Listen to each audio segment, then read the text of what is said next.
We begin with the Ukraine crisis as Blessing Emubosa joined us in our previous bulletin to give us updates on happenings in Ukraine and the plight of Nigerians there. Here's an excerpt from that interview. I spoke to my siblings a few minutes ago and they shot dead. One was on his way to get one. A missile got into his room, his apartment.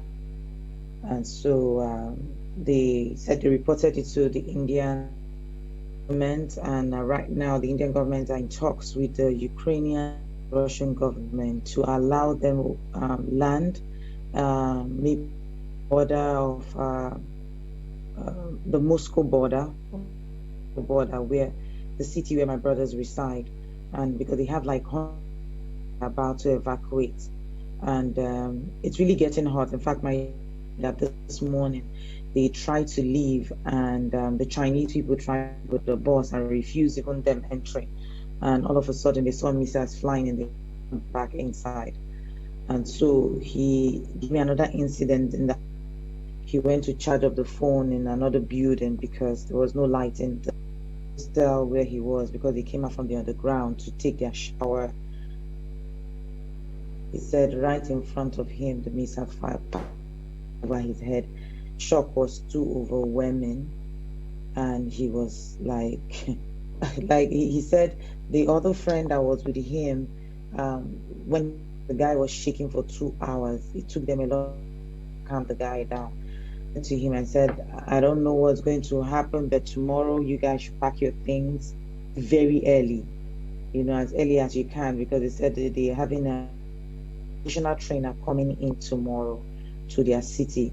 So I had to also talk to some of his colleagues that were there with him.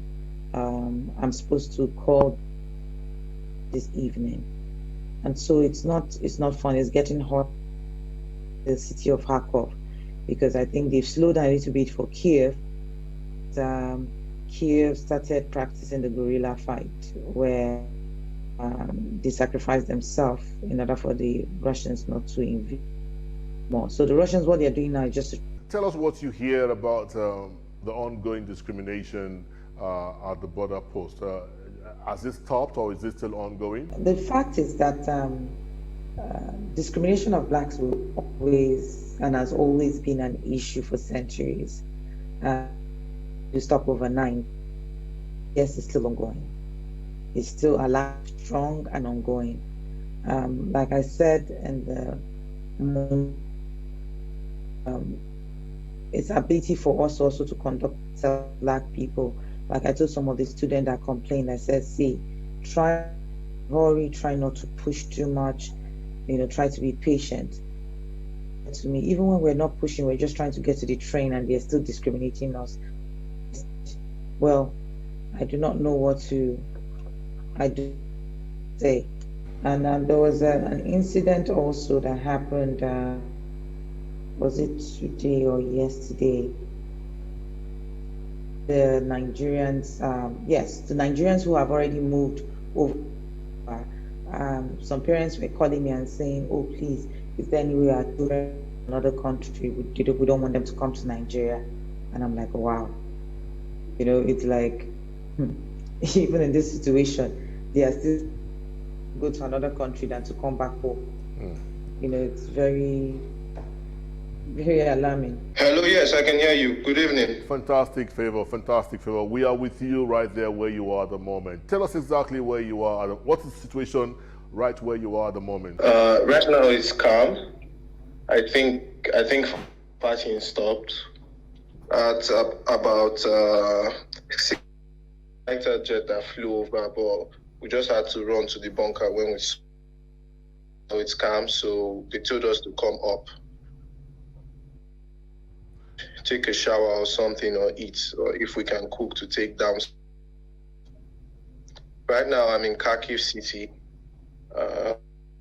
outskirts of the city, my school hostel 11. How are you? In fact, how are you trying to get yourself out of where you are at the moment? Maybe to a border post where you can be evacuated to somewhere pretty safe? Right now, we are working on that. When it's safe, we would move.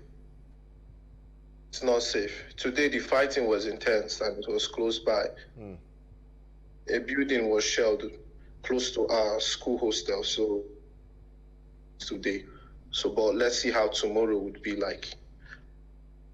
For now, we still have some supplies, and for water, we just have to, like, some people boil water to drink or water, and for the lights, we were able to provide like a power bank, a battery. We could all charge our phone.